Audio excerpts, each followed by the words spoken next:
AC में सोने में मज़ा तो बहुत आता है। ठंडी ठंडी हवा में ब्लैंकेट के साथ नींद लेने का मज़ा ही कुछ और है। जब भी काफ़ी हॉट और ह्यूमिड क्लाइमेट होता है तब आपका एसी चलाने का मन ज़रूर होता है, जो कहीं ना कहीं ठीक भी है।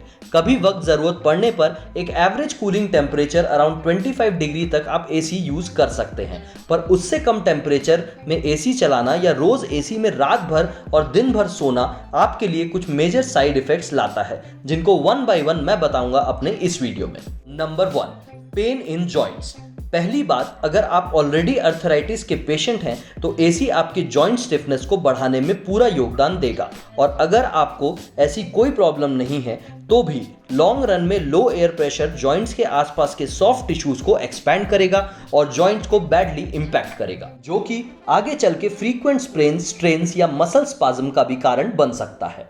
Number 2, imbalances BP and badly affects asthma patients। अगर ऑलरेडी आपका बीपी इम्बैलेंस चल रहा है तो एसी में लंबे समय तक रहने पे बीपी एक्सट्रीम लो भी जा सकता है। साथ ही अगर आप अस्थमा पेशेंट हैं तो एसी अवॉइड ही करना चाहिए, क्योंकि एसी का एक्सट्रीम यूसेज सांस संबंधी परेशानियों को भी जन्म देता है। Number 3, increases body fat. Body fat कम करना हो या बॉडी में कोई भी पॉजिटिव चेंज लाना हो, आप जब सोते हो उस समय ये चेंज सबसे ज़्यादा इफेक्टिवली होता है।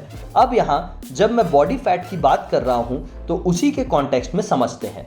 बॉडी फैट कम करने के लिए दिन भर के अलावा रात में सोने के वक्त भी कैलोरीज बर्न होना ज़रूरी है, जो कि एयर कंडीशनर की वजह से स्लो हो पाती है, क्योंकि जब आपकी बॉडी नॉर्मल से 50% लेस एक्टिव होगी तो कैलोरी भी 50% लेस ही जला पाएगी। तो अगर आप किसी फैट लॉस के रूटीन में हैं तो भी एसी अवॉइड कीजिए। और हाँ, अगर फैट लॉस संबंधित कोई भी सॉल्यूशन ढूंढ रहे हैं तो इंस्टाग्राम पे कभी भी हमें डायरेक्ट मैसेज कर सकते हो।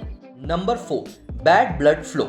एक्सट्रीम लोअर टेम्परेचर में सेल्स में एक दबाव भी पड़ता है, जिस वजह से सही मात्रा और सही तरीके से ब्लड बॉडी ऑर्गन्स तक नहीं पहुंच पाता, जिसकी वजह से लॉन्ग रन में ऑर्गन्स में बहुत बुरा इफेक्ट भी हो जाता है, जिसमें brain, heart, sex organs, kidney etcetera ये सभी आ जाते हैं। Number 5, rise in skin issues. आपकी स्किन के रूखेपन के लिए भी एसी जिम्मेदार हो सकता है, क्योंकि लो टेम्परेचर में लंबे समय तक रहने से आपकी स्किन अपनी नेचुरल सॉफ्टनेस खोने लगती है, जो सिर्फ दिखने में ही खराब नहीं लगती पर एक्सट्रीम सेंसिटिविटी की वजह से कमजोर भी हो जाती है, जिस पे बाहरी पॉल्यूटेंट्स का असर भी जबरदस्त होता है।